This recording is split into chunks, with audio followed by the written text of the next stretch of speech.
हाँ जी, बिस्मिल्लाहिर्रहमानिर्रहीम। सबको मेरी आवाज़ आ रही है? Yes, sir. Yes, Okay, sir. जी आ रही so है this sir. is okay. So this is our first lecture. Title of the subject is Automotive Electronics. Course code is EE202. Lecture number 1, and my name is Umar Tabriz Shami.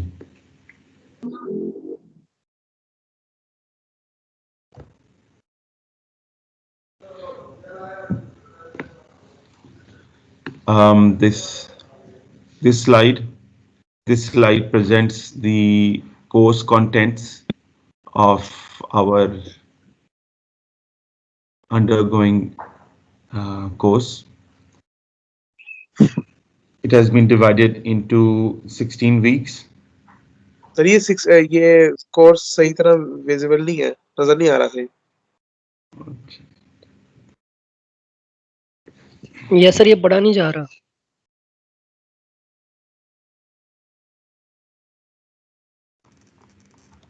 चलिए मैं आपको वैसे ही बता देता हूँ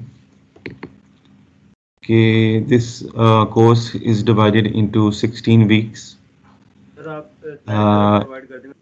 In the first week, we will discuss the revision, electrical fundamental concepts. This will be the revision. We will discuss the movement of electron in conductors. We will discuss the units of electricity. We will discuss circuits. We will revise Ohm's law, the electric power, and we will also see what are the conceptual circuit faults. Then in the second week, we will discuss the general measurement of voltage, measurement of current, and measurement of resistance. After this, we will discuss the calculation of power, the calculation of wattage. And we will also have a look over the automotive wiring, ground wires, battery cables, jumper cables, fuses, circuits, protection devices. So these are the few components. They are among the few components that are normally found in vehicles or in automotive applications. Then during the third week, we will discuss wiring schematics and symbols. Schematic symbols, the ignition switch, relay and relay operation. So this course has direct connection with the laboratory. This course has been designed according to the equipment available in the laboratory, that is the automotive laboratory. So this course focuses on the components available in the laboratory, and we will discuss the theoretical and numerical in the theory, whereas in the laboratory we will perform the lab experiments. But during this online session we will see whatever mode of laboratory is possible. Anyways, during the fourth week we will discuss the charging system, the battery construction, how a battery works, specific gravity, causes and types of battery failure, battery charging, battery charge time. So the fourth week is dedicated to the battery, that is the storage of DC power.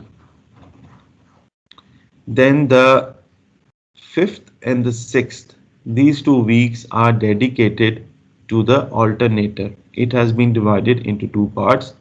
The fifth week will discuss the first part of the alternator. Alternator is the component that produces electrical power.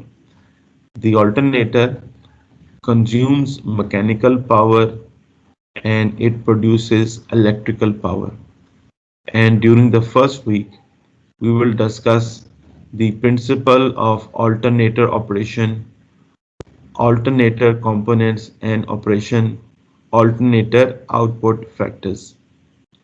Then during the second half, that is during the 6th week, we will do the alternator part 2, which includes alternator voltage rectification, alternator voltage regulation.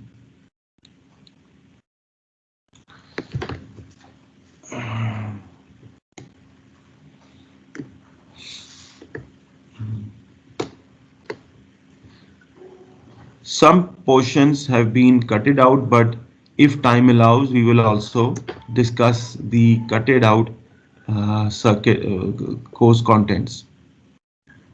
Then in the 7th week or in the 8th week, we will have a revision, and we may, if time allows, and we will have our midterm examination during the 7th or this 8th week.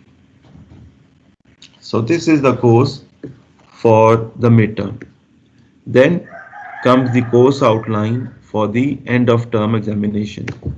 So in the 8th week, we will cover the electronic fundamentals, part number 1. In this part, we will discuss what are diodes, what are Zener diodes.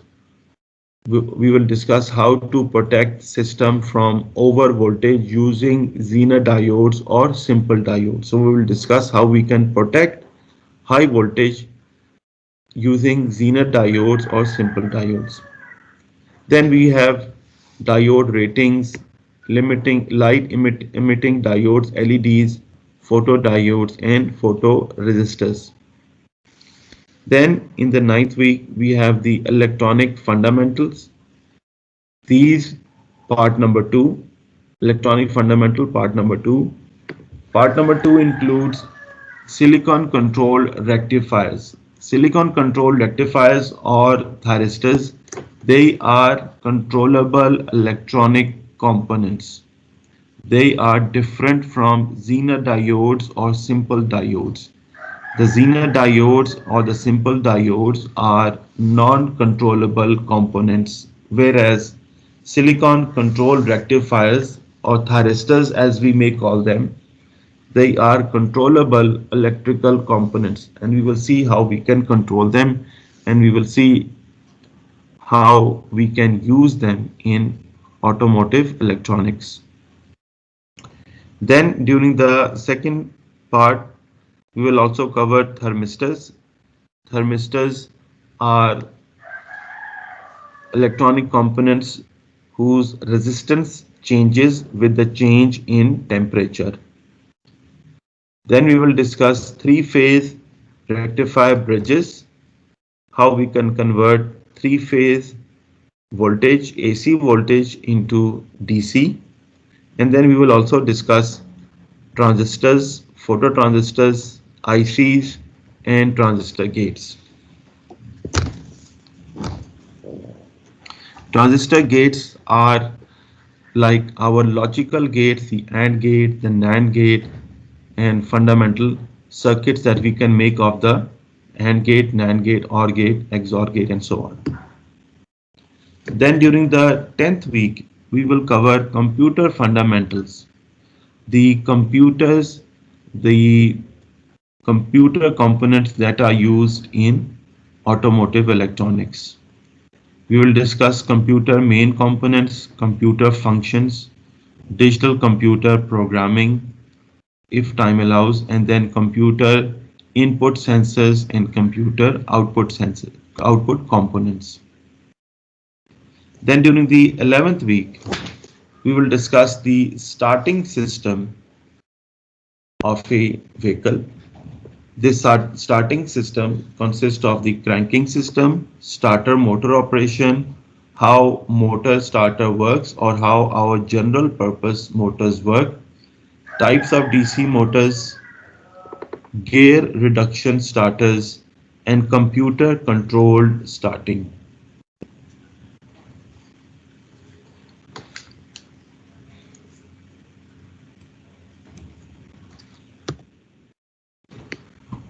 The 12th week will cover ignition system operation, ignition switching and triggering, distributor ignition, spark plugs, coil on plug, injection and injection timings.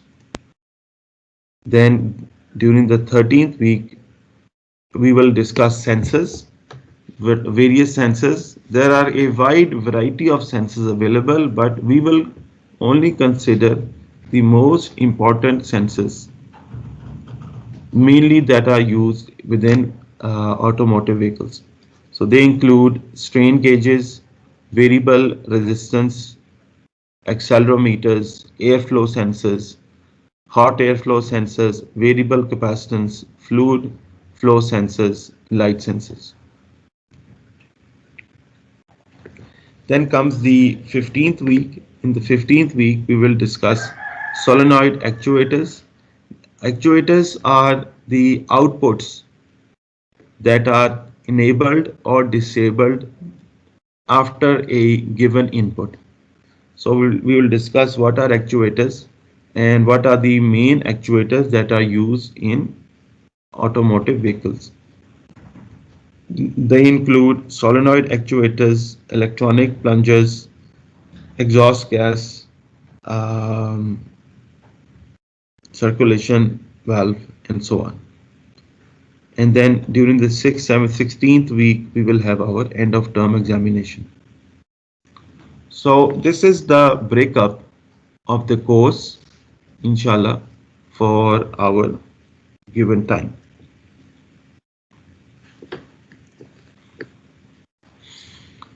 So let us now proceed to our first article.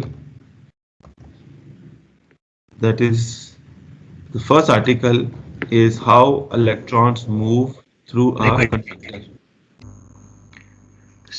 Sir ये जो आप पढ़ा रहे हैं ये आप book से पढ़ाएंगे या स्लाइड से, और अगर स्लाइड से पढ़ाएंगे तो स्लाइड्स में अवेलेबल होंगी?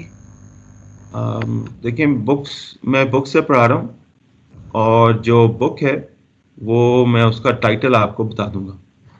ठीक है सर, शुक्रिया। हाँ जी, ये इंशाल्लाह। सर आप वो बुक जो है मैं स्ट्रीम्स पे शेयर कर दें फाइल्स वाले टैब में। बस वो मैं आपको बुक का टाइटल बता दूंगा, उसका PDF वर्जन आप देख लें, तो मैं उसका टाइटल और ऑथर का नाम और वर्जन एडिशन में आपको बता दूंगा।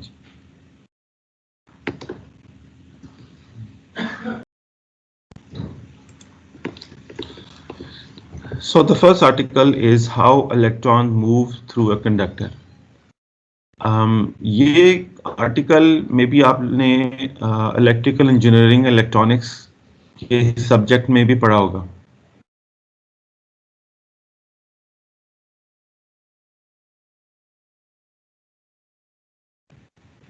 जी सर, पढ़ा हुआ।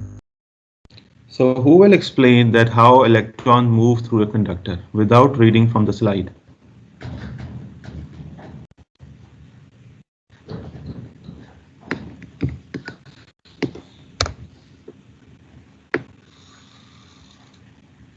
सर इलेक्ट्रॉन एनोड से कैथोड की तरफ फ्लो करते हैं सर, ड्यू टू जब हम उसको बैटरी के साथ कनेक्ट करते हैं तो बैटरी का एनोड टर्मिनल रिपेल कर कैथोड जो है रिपेल करता है इलेक्ट्रॉन्स को, एनोड अट्रैक्ट करता है, तो इलेक्ट्रॉनिक फ्लो जो होता है वो कैथोड से एनोड की तरफ होता है sir. So electrons, they always flow from the cathode towards the anode. But it's not that electron they can move with any physical force. Electrons, they always move with the presence of a electric field. It's not that we physically transfer electrons. We cannot apply some mechanical force and push the electron. We will always need an electrical field, and this field will either attract an electron or repel an electron. And the term current means that we have a flowing electron, that is a traveling electron. A traveling electron is called a current, and the unit of current is always coulombs per second. So if there is a given point, then and if we count how many electrons are passing this certain point within 1 second, that becomes the current. So we count how much charge passes through a given point, and divide this by the time taken, and it becomes the current. So a current always passes from negative potential to positive potential. The electron current always has a negative charge because of the very nature of the electron. The electron itself is negative charge, therefore the electronic current, the current that is composed of electron, the electronic current will be negative. The electron flows from negative terminal to positive terminal. However, this is the definition of electronic current. We will always consider the traditional current. The traditional current is assumed to be the movement of positive charges. We will always consider, or we will always call current the traditional current, where the charge is positive, and this charge positive always flows from the positive charge or from the positive terminal or from the anode towards the cathode. The conventional current always flows in the opposite direction of the electronic current. And while discussing circuits, we will only consider either traditional current or electronic current. We will never consider both at the same time. That means if we want to explain the working of a circuit using current, then we will only base our discussion either on traditional current or on electronic current and not both. We will never combine. In some special cases, we may combine them for better understanding, but usually we use the traditional current for explanation. And the traditional current means the flow of positive charges. The traditional current means the flow of positive charges.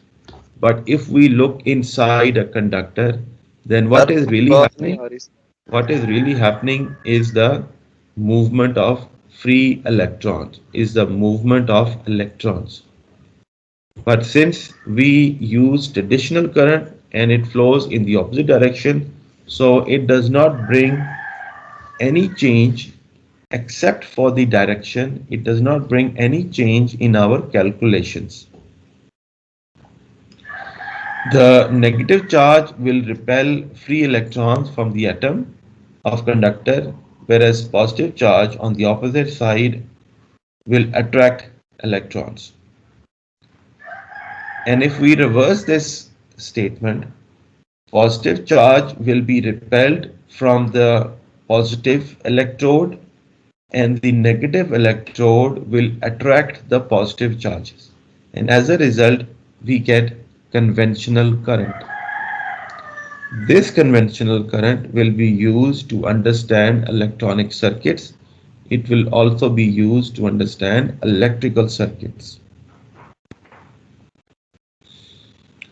And the result of this attraction and result of this repulsion is that we get a current. Electronic current means the movement of electrons.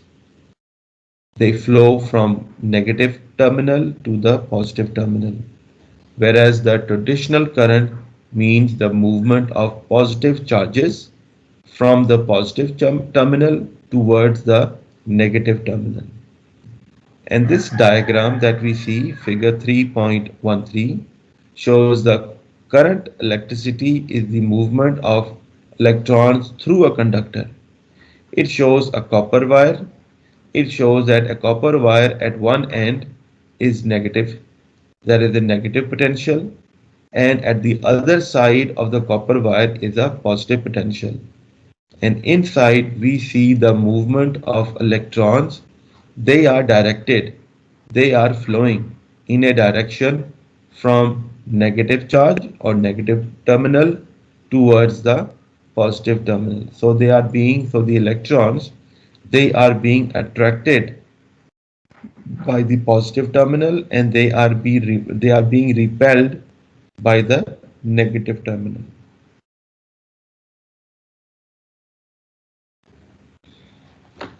So this is the technique how electrons they move in a conductor. Now what is a conductor? A conductor is a medium which easily allows current to pass. So this means that there must be other mediums which may or which may not allow current to pass. So conductor is a medium that easily allows current to pass. An insulator is a medium that does not allow current to pass very easily. There is always a restraint, there is always a challenge for an insulator to pass current. So as for a insulator, so insulators, they are not meant for current to pass, they are meant to protect current from passing. So this is the reason that our wires, we normally see wires that are covered with plastic or with some insulation material. The plastic that are covered over copper conductors are for protection. They are for not current. They prevent current. So they make current handling easy. The current in a wire passes through the copper part, whereas the protective cover, the plastic that is covering the copper, it protects current. It does not allow current to pass. Hence, we use covering as plastic over the copper. The covering is used for one reason, for protection purpose. Second reason is that the two wires, they should not make contact with each other. Now comes the third material. The third material is called the semiconductor. It is neither pure conductor, nor is it pure insulator. It is a medium material in between. If we make suitable environment, the semiconductor will become conductor. If we remove the suitable environment, the semiconductor will become almost insulator. So the semiconductor is an in-between material, and our electronics, the diodes, the thyristors, the Zener diodes, the transistors, they are all made up of semiconductors. The most widely used semiconductors, they include silicon, germanium. And the suitable environment means that we dope silicon or we dope germanium to convert them into p-type or n-type material as our application, as per required by our application. Okay. So this is the starting of our course. Okay. And we will finish over here.